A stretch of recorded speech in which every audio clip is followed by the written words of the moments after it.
우리가 좀 익숙하지 않은 책이지만 이 요엘서는 크게 두 부분으로 나눌 수가 있는데 1장 1절부터 2장 17절까지를 통해서 너희가 회개하지 않으면 큰일 난다 하면서 회개를 촉구하고 있는 부분이 오늘 첫 부분이고, 2장 18절부터 3장 16절 그렇게 이어서는 회개하고 난 다음에 결과에 대해서, 다시 말하면 회개함으로 주어지는 축복이 무엇인가에 대해서 이야기하고 있습니다.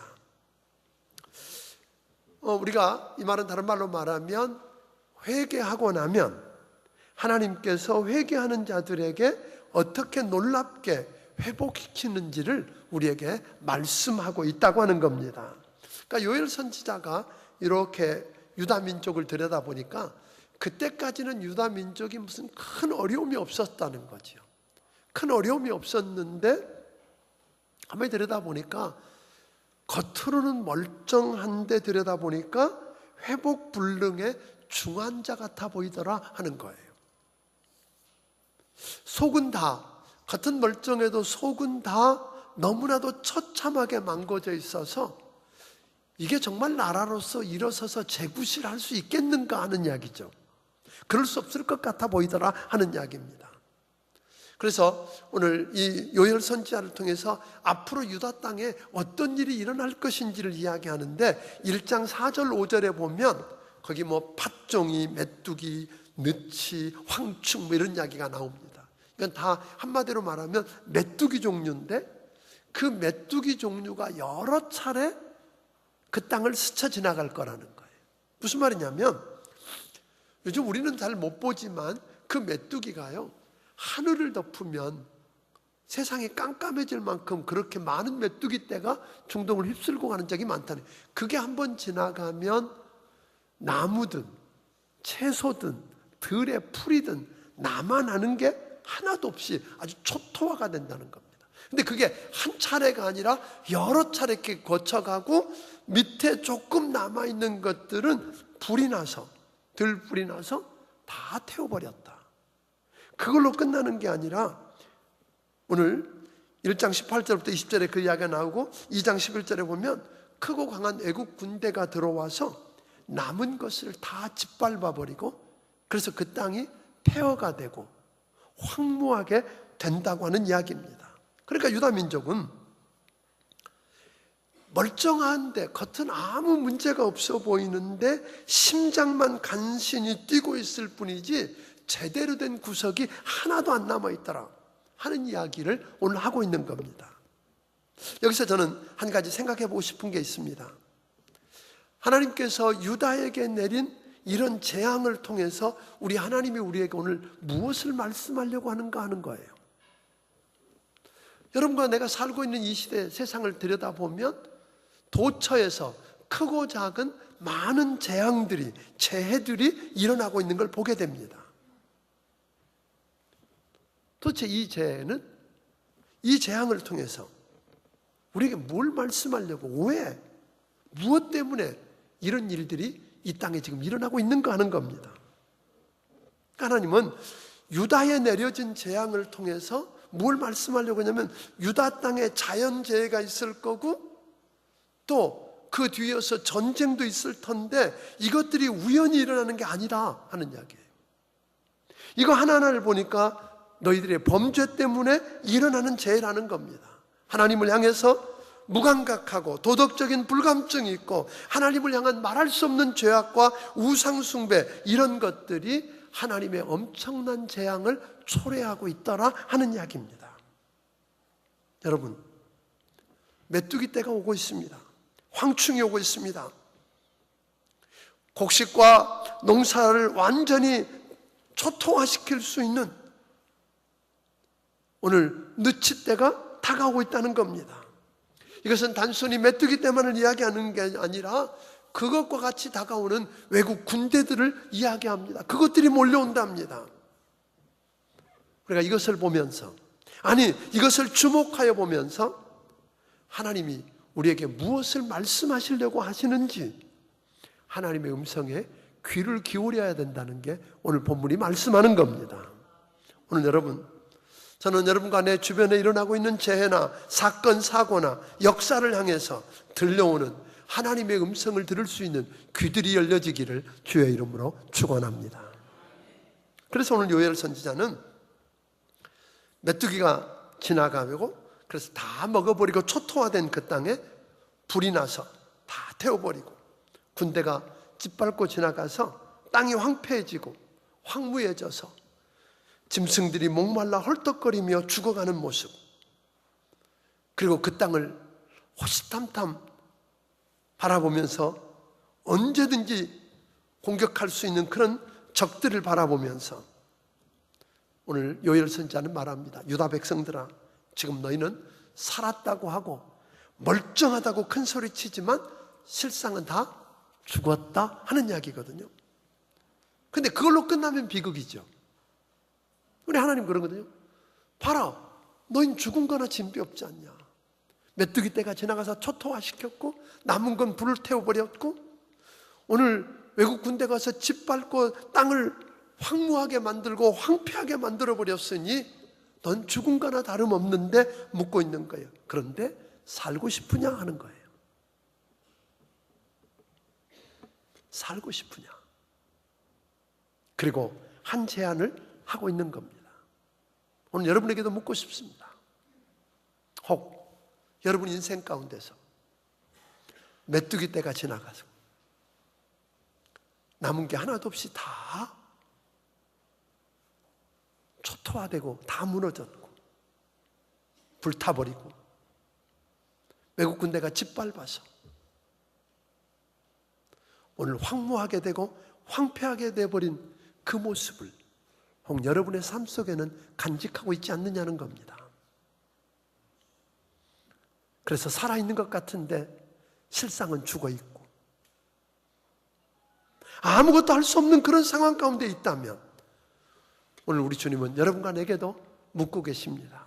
살고 싶으냐? 아멘? 살고 싶으냐고 묻는 거예요.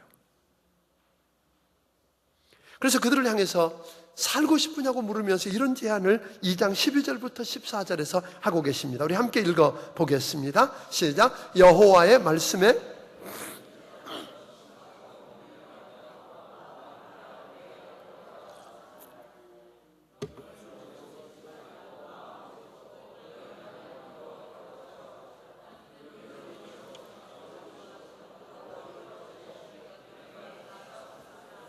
내리지 아니하시나니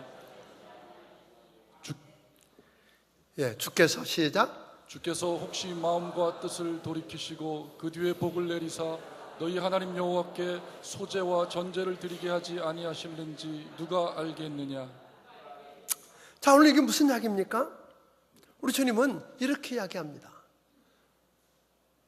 너희가 지금 메뚜기 때가 다가오고 있고 외국 군대가 다가오고 있고 황무하고 황폐하게 돼서 다 무너져 버릴 것 같은 이제 이미 결정된 여러분과 내게 말하기를 회개하라고 합니다. 그냥 회개하는 게 아니라 마음을 다해서 회개하라고 합니다. 애통하며 울면서 금식하면서 회개하라고 말합니다.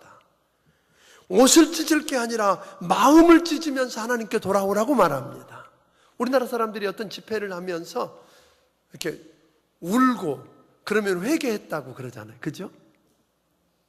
우는 게 회개처럼 느껴질 때가 많습니다. 물론 울면서 회개할 수 있습니다. 근데 울지만 회개 안 할 수도 있습니다.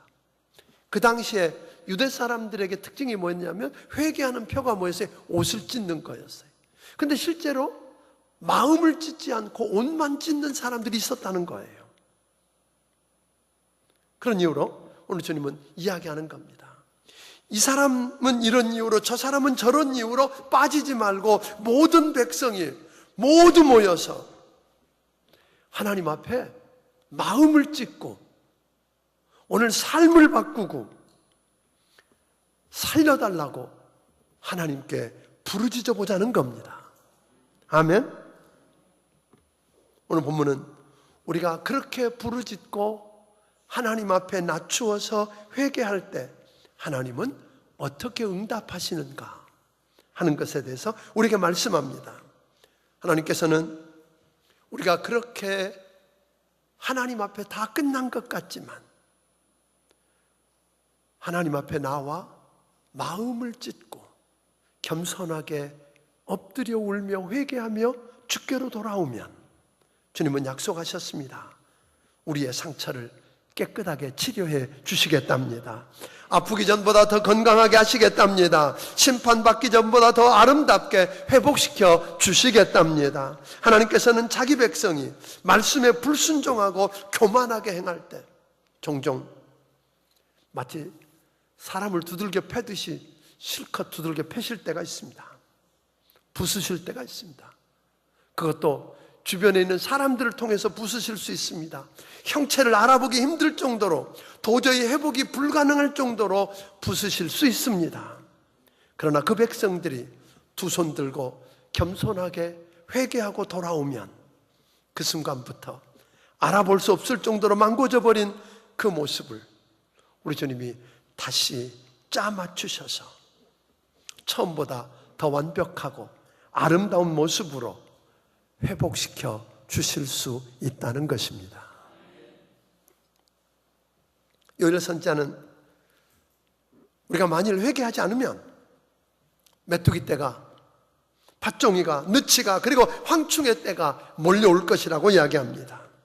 자연재해만 오는 게 아니라 전쟁이 일어나서 휩쓸고 지나갈 것이라고 이야기합니다.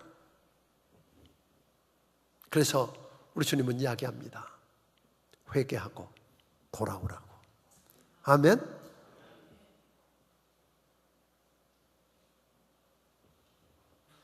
그런데 올 때 여기서 우리가 그런 경고를 들으면 하나님은 되게 무서운 하나님이라는 생각이 들어집니다.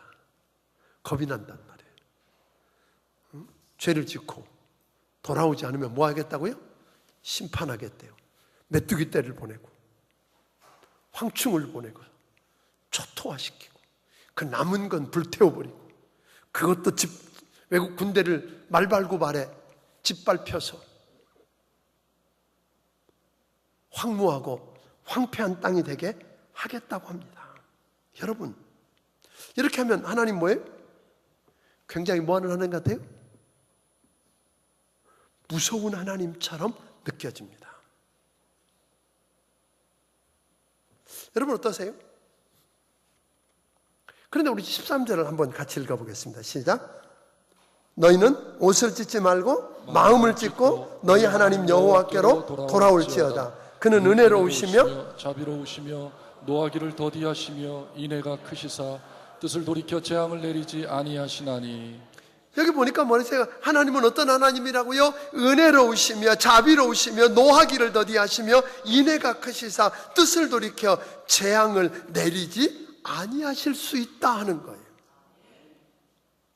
그러니까 여러분, 하나님께서요 심판을 내리시고 재앙을 내리시기 전에 뭐 하라고 하는 거예요? 지금 회개를 촉구하고 있는 거예요. 돌아오라고 하는 거예요. 하나님께 돌아와 회개하라고 하시는 거예요. 왜요?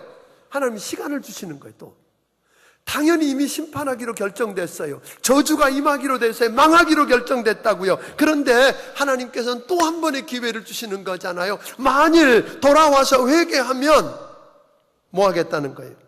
살려주시겠다는 거예요. 자비를 베푸시겠다는 거예요. 은혜를 베푸시겠다는 거예요. 그러니까 하나님께서 원하시는 건 뭐죠? 하나님이 원하는 건 재앙이 아니라고요. 심판이 아니라고요. 용서입니다. 하나님의 의도는 뭐예요? 우리를 사랑하신다는 거예요. 그러니까 주님의 사랑은 주님의 의를 삼킬 수 있습니다. 하나님의 속성을 둘로 나눌 수 있죠. 하나님은 사랑의 하나님이라고 그러고 또 하나 공의의 하나님이라고 해요. 공의의 하나님은 뭐예요? 죄를 지으면 반드시 심판하시는 분이에요. 그런데 하나님은 사랑의 하나님이기 때문에 우리를 죽도록 내버려 두지 않고 하나밖에 없는 아들 예수를 보내셔서 십자가에 죽게 하셔서 우리를 용서하시고 구원할 길을 열어주시는 그 사랑, 이 사랑이 공의를 삼킬 수 있다고 하는 것입니다. 여러분 14절에 보니까 이렇게 이야기하잖아요. 주께서 혹시 마음과 뜻을 돌이키시고, 여기 혹시라는 말 속에 뭐가 들어있어요? 하나님의 사랑이 들어있는 거예요. 당연히 망해야 되고 당연히 심판받고 끝나야 돼요. 그렇게 되기로 결정이 되었어요. 그런데 우리가 마음을 돌이켜서 주께로 돌아오기만 하면 하나님은 마음을 돌이켜서 용서하시고 우리를 사랑하시겠다고 이야기합니다. 여러분, 그 하나님의 마음을 알게 되기를 주의 이름으로 축원합니다. 그래서 호세아서 6장 1절부터 3절은 우리에게 이렇게 이야기합니다. 같이 읽어봅니다. 시작. 오라 우리가 여호와께로 돌아가자. 여호와께서 우리를 찢으셨으나 도로 낫게 하실 것이요 우리를 치셨으나 싸매어 주실 것임이라. 여호와께서 이틀 후에 우리를 살리시며 셋째 날에 우리를 일으키시리니 우리가 그의 앞에서 살리라. 그러므로 우리가 여호와를 알자. 힘써 여호와를 알자. 그의 나타나심은 새벽 빛같이 어김없나니 비와 같이 땅을 적시는 늦은 비와 같이 우리에게 임하시리라 하니라. 여러분, 무슨 이야기예요? 하나님의 마음을 좀 알았으면 좋겠다는 거예요.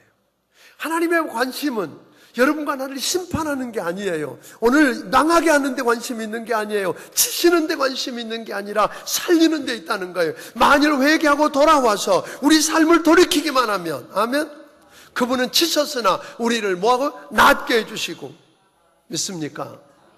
치셨으나 싸매어 주시겠다는 거잖아요.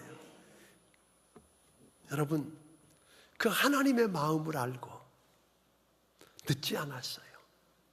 용서 못 받을 거 없어요. 오늘 주께로 돌아오기를 주의 이름으로 축원합니다. 우리가 회개하고 하나님께로 돌아와서 우리의 삶을 돌이키기만 하면 성경은 이렇게 약속하십니다. 18절부터 20절 같이 한번 다시 읽어봅니다. 시작. 그때 여호와께서 자기의 땅을 극진히 사랑하시어 그의 백성을 불쌍히 여기실 것이라. 여호와께서 그들에게 응답하여 이르시기를 내가 너희에게 곡식과 새 포도주와 기름을 주리니 너희가 이로 말미암아 흡족하리라. 내가 다시는 너희가 나라를 가운데서 욕을 당하지 않게 할 것이며 내가 북쪽 군대를 너희에게서 멀리 떠나게 하여 메마르고 적막한 땅으로 쫓아내리니 그 앞에 부대는 동해로 그 뒤에 부대는 서해로 들어갈 것이라. 상한 냄새가 일어나고 악취가 오르리니 이는 큰 일을 행하였음이니라 하시리라. 이게 무슨 이야기죠? 하나님은 우리가 회개하고 주께로 겸손하게 주께로 돌아와서 살려달라고 엎드리면 우리 주님은 자기 땅을 위해서 중심이 뜨거움으로 그 백성을 뭐하게 여기신다고요? 긍휼히 여기신다 그랬어요. 여기 중요한 단어가 나와요. 긍휼이라는 단어는 두 단어, 즉 은혜라는 단어와 대별되는 단어예요. 은혜는 뭐냐면 받을 자격이 전혀 없는데 하나님이 우리에게 선물로 주시는 거예요. 구원과 관련해서. 긍휼은 뭐냐면 우리가 한 일로 보면, 우리가 소행을 보면 당연히 심판받아야 되고 저주받아야 되고 망해야 되는데 하나님의 긍휼이라는 말은 받지 않도록 하는 거예요. 아멘? 그러니까 우리가 지금까지 한 일, 범죄한 것을 통해서 당연히 심판받고 저주받고 망해야 돼요. 오늘 당연히 그 메뚜기 떼가 쓸어버리고 오늘 불타버리고 짓밟혀서 황폐하다가 망해야 되는 게 당연한 건데 우리가 회개하고 주께로 겸손하게 돌아오면 주님은 우리에게 긍휼을 베푸시고 은혜를 베푸시겠다고 이야기합니다. 그리고 19절은 계속 말합니다. 그렇게 은혜 베푸실 뿐만 아니라 19절은 우리에게 뭐라고 말합니까? 우리 주님께서 너희에게 곡식과 새 포도주와 기름을 주리니 너희가 이로 말미암아 흡족하리라. 사실은 1장 13절에 보면 무슨 이야기 나오냐면 저들이요 메뚜기 떼가 쓸어버리고 불이 나고 전쟁으로 짓밟히고 황폐하게 되니까 백성들이 가진 게 아무것도 없어서 하나님의 전에 나와서 소제를 드리는데, 소제를 드린다는 말은 곡식으로 드리는 제사예요. 전제는 포도주로 드리는 제사인데 제사를 드리려고 왔는데 드릴 게 아무것도 없는 거예요. 여러분, 하나님을 예배하고 주님 사랑한다고 고백하며 예배하러 왔는데 하나님께 헌금하려고 하는데 드릴 게 아무것도 없다면 이 답답함을 어찌하실까요? 이들이 그런 거거든요. 그런 상황에 있었던 저들을 우리 하나님 뭐 하셨다는 거예요? 창고를 채워서 흡족하게 하시겠답니다. 곡식 창고가 넘쳐나고 하면 포도주 창고가 흘러넘치게 하시는 하나님, 우리가 주께로 돌아서 회개하면 하나님이 긍휼을 베푸시고 은혜를 베푸셔서 곡식과 포도주가 풍족해지고 흡족하게 될 뿐 아니라 20절에 이렇게 이야기합니다. 지금 언제든지 호시탐탐 집어먹기 위해서 오늘 바라보고 있는 그 큰 군대, 강한 군대를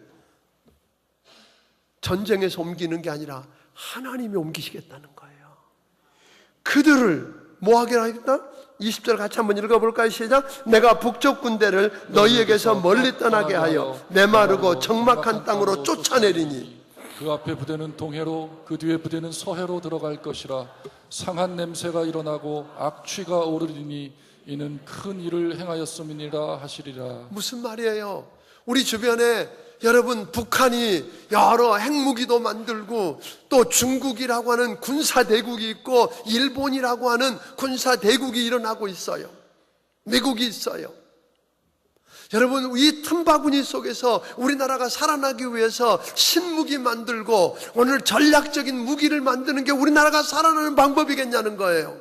주님은 이야기합니다. 만일 우리가 다시 한번 죄를 깨닫고 회개하고 주께로 돌아와서 겸손하게 엎드리면 하나님이 저들을 스스로 물러가게 하고 도망가게 하고 하면 우리나라의 보장은 핵무기에 있는 게 아니라 강한 군대에 있는 게 아니라 다시 한번 우리 민족이 죄를 깨닫고 오늘 악한 길에서 떠나서 하나님 앞에 나와 엎드려서 그분께 살려달라고 구하는 일인 줄로 믿으시기를 바랍니다. 이게 그 이야기예요. 사랑하는 여러분, 또 저들이 범죄하고 나니까 저들 범죄 하나로 끝났으면 참 좋겠는데, 여러분, 우리 주변에 어떤 사람들이 잘못 삽니다. 엉망으로 삽니다. 그러면 그 사람에게 그렇게 살지 말라고 왜 그러느냐 그러면 내버려 두라고, 내 삶 내가 마음대로 산다고 그러잖아요. 그런데 이 유다 백성들이 하나님을 떠나서 범죄하고 잘못 산 것 때문에 엉뚱한 땅이 황무하게 되었어요. 메뚜기 떼가 들어오고 한 번이 아니라 여러 번 완전히 초토화시키고 불태워버리고 군대가 들어와서 짓밟고 그 땅을 황무하고 황폐하게 만들었는데 누구 때문이에요? 범죄한 유다 백성 때문이었어요. 내가 잘못 살면 나 하나의 문제가 아닙니다. 또 21절은 그렇게 이야기할 뿐 아니라 22절은 뭐라고 말합니까? 인간이 범죄한 것 때문에 들짐승들이 망하게 되었어요. 그런데 이들이 주께로 돌아와서 회개하고 하나님 앞에 살려달라고 그러고 변화되니까 땅들에게 뭐라고 그랬죠? 21절에 땅들아 두려워하지 말고 기뻐하며 즐거워하라. 짐승들아 두려워하지 말고 기뻐하라 그래. 무슨 이야기예요? 내 한 사람이 잘못되니까, 여러분 집 가장이 잘못돼 보세요. 날마다 밤늦게 술 잔뜩 취해서 오면서 소리 지르고 제일 먼저 순환당하는 게 대문이잖아요. 문 뻥뻥 차고 들어와서 밥상 주면 상이 날아가고. 그런데 이제 그 사람이 주께로 돌아와서 회개하고 변화되고 나니까 우리가 가서 대문아 이제는 두려워하지 마라. 아무도 너를 찰 자가 없느니라. 뭐 이런 거 아니에요? 밥그릇들아 걱정하지 말아라. 안 날아가도 된다. 뭐. 여러분, 한 사람이 변화될 때 그런 일이 나잖아요. 그 한 사람이 바로 서면 가정이 살고 회사가 살고 민족이 살아났던 것처럼 그 한 사람이 잘못되어지면 그 사람 문제가 아니라 뭐가 문제예요? 땅이 저주를 받고 짐승들이 그러고. 그러니까 요즘 솔직히 한번 이야기해 보시자고요. 환경 문제를 이야기하는 많은 사람들 이야기가 있어요. 환경 문제를 위해서 환경이 잘못되니까 세상 온통 잘못되어 간다고 그래서 환경을 바로잡기 위해서 이거 해야 된다 저거 해야 된다 그러지만 저는 솔직하게 그거 희망 없습니다. 뭐 바뀌면 돼요? 사람이 바뀌면 됩니다. 오늘 여러분 이 땅에 지금 황폐화되고 잘못되어 있는 이 환경 문제를 바로잡는 방법, 또 다른 데 있는 게 아니라 이 백성이 오늘 그 악한 길에서 떠나서 스스로 겸비하고 하나님께로 돌아와서 엎드려서 울며 기도하며 살려달라고 구하고 우리가 변화되면 여러분 환경도 살아날 것입니다. 아멘? 이런 놀라운 일들이 일어나겠느냐는 거예요. 23절은 계속 우리에게 이야기합니다. 시온의 자녀들아 너희는 너희 하나님 여호와로 말미암아 기뻐하며 즐거워하라. 사실 그가 주께로 돌아왔더니 하나님이 땅을 회복시켜 주셨어요? 그렇잖아요? 옆에 짐승들과 자연을 회복시켜 주셨어요? 얼마나 감사해요. 그런데 그렇다고 아직 텅 비어있는 창고가 가득히 찬 거 아니에요. 은행 잔고가 갑자기 늘어난 거 아니라고요.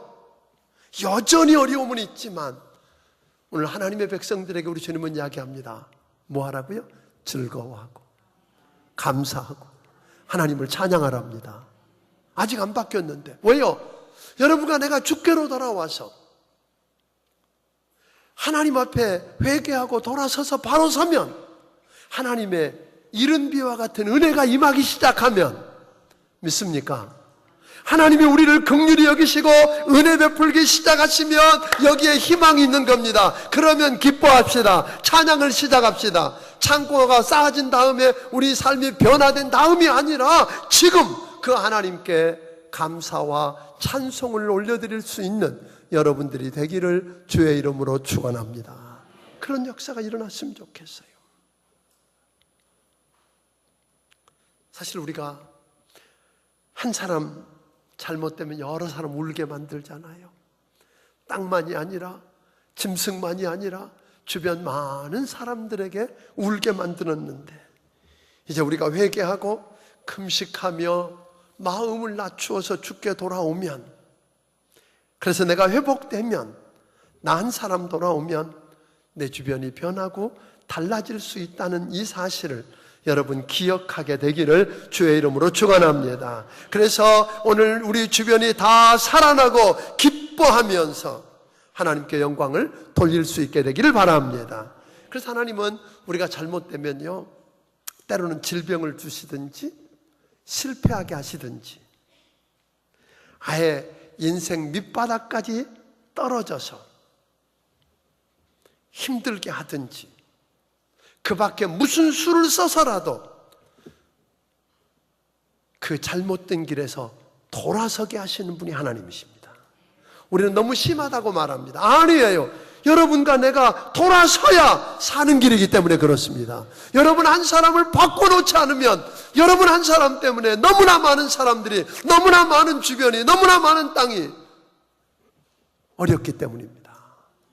여러분 그 하나님의 마음, 그래서 오늘 여러분과 내 삶이 실패하고 병이 들고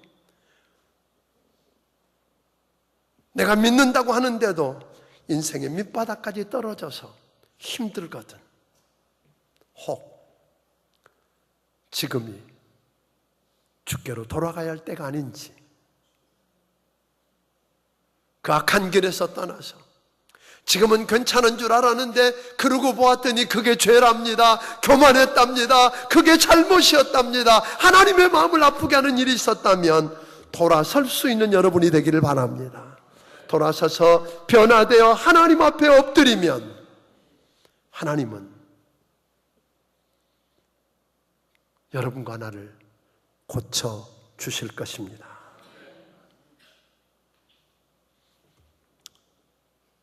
오늘 여러분 보세요. 그 일을 어떻게 한다고 말하냐면 24절을 읽어봅니다. 시작. 마당에는 밀이 가득하고 독에는 새 포도주와 기름이 넘치리로다. 하나님 어떻게 하신다 그러세요?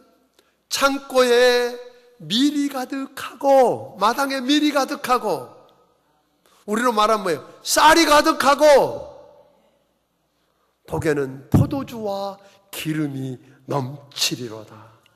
하나님 앞에 나와서 감사한데 드릴 소재해 드릴 양식이 없고 전제해 드릴 포도주도 없었는데, 아무것도 없어서 드릴 게 없어서 안타까웠었는데 하나님이 그 창고를 채워주시겠답니다. 아멘. 그걸로 끝나지 않습니다. 25절을 같이 읽어봅니다. 시작. 내가 전에 너희에게 보낸 큰 군대 곧 메뚜기와 느치와 황충과 팥중이가 먹은 횟수대로 너희에게 갚아주리니.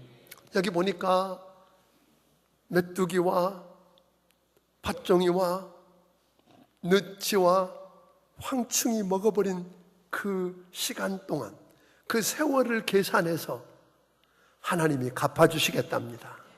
오늘 여러분과 내 삶에서 어려움을 겪을 수 있습니다. 그런데 어려움을 겪다가 그 어려움 때문에 어느 날 문득 깨달아지는 거예요.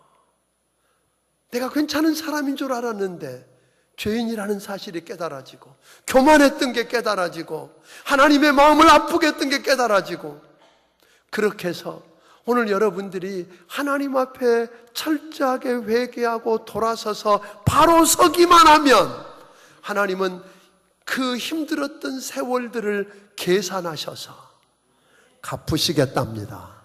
아멘. 우리 하나님이 회복시켜 주시는 것을 여러분 모두가 다 경험하게 되기를 주의 이름으로 축원합니다. 걱정할 것 없어요. 하나님 뭐 하시겠다고요? 다 보고 계셨대잖아요. 알고 계신대잖아요. 그래서 그 날수대로 계산해서 갚아주시는 그 역사를 경험하게 되기를 바랍니다. 그리고 우리 주님은 그 정도로 끝나지 않으세요. 28절에 보니까 그렇게 이야기하는 거예요. 그 후에 내가 내 영을 만민에게 부어주리니. 여러분, 하나님은요, 여러분과 내가 그렇게 하나님이 함께 하셔서 일하실 수 있을 만큼 깨끗하게 정리되면 하나님은 우리에게 성령을 부어주셔서 우리와 함께 일하시겠답니다. 동역하시겠답니다. 저는 오늘 여러분들에게 묻고 싶습니다. 하나님이 여러분 삶 속에 들어오셔서 여러분과 함께 하실 만한 사람입니까?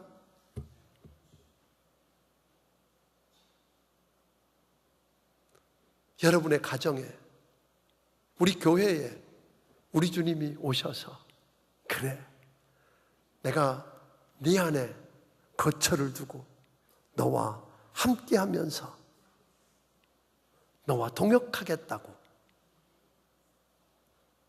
할 만한 그런 환경과 상황이 됐느냐는 말입니다. 여러분, 다시 부탁합니다. 이번 추석에 우리를 들여다보십시다. 혹 어떤 분들은 지나놓게 생각해 보니까 메뚜기 떼가 여러 차례 지나갔어요. 불이 나서 남은 거 다 태워버렸고, 군대까지 와서 짓밟고 간 흔적이 그대로 남아있는 분이 계실지 모르겠습니다. 그래서 아무것도 없다고, 이제 끝났다고, 죽는다고 그런 분 계실지 모르겠습니다. 그런 여러분과 내게 우리 주님은 묻고 계십니다. 살고 싶으냐? 살고 싶으냐? 살고 싶다면 금식하고 그 악한 길에서 떠나서 돌아와라. 삶을 바꾸어라. 그리고 하나님 앞에 살려달라고 구해봐라. 아멘? 그러면 우리 주님은 회복시켜 주시겠답니다. 그 놀라운 은혜를 이번 추석에 경험하게 되기를 주의 이름으로 축원합니다. 그래서 여러분 한 사람 변화되어서 여러분 주변이 축복을 누리게 되기를 주의 이름으로 축원합니다. 오늘 여러분이 요엘이 되기를 바랍니다. 기도하겠습니다.